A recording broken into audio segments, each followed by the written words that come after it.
انا مش هسيبك. انت كل يوم بطقم شكل بتجيب الفلوس دي منين؟ شغال يا صاحبي كل يوم ماركات؟ الحمد لله انا شغال ازاي؟ بالحلال ماشي يعني. قول لي، بس قول لي ازاي وعرف الناس عشان الناس تتعلم منك وتعمل زيك.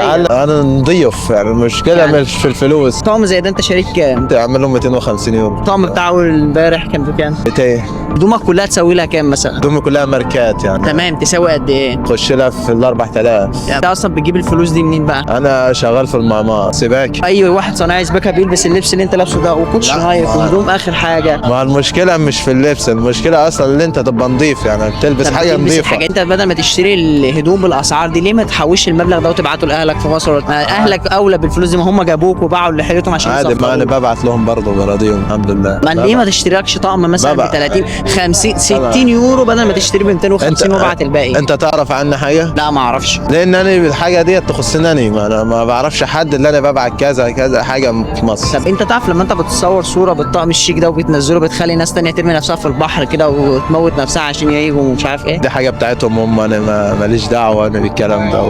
اللي هو عايز يجي يرمي نفسه في التهلكه ليه يعني؟ عشان الطقم، عشان يلبس طقم زي دوت، عشان يمسك ال 4000 ولا ال 3000. لا بس انا خلي بالك انا بلبس الهدوم ديت عشان انا نضيف، ماركه نضيفه عشان تعيش معايا تاخد معايا وقت. بص لك حاجه، اقول لك حاجه، النظافه مش باللبس، النظافه طيب. من جوه ما هو مش من بره. يعني انا لما البس نضيف بره ويبقى جوه وسخ،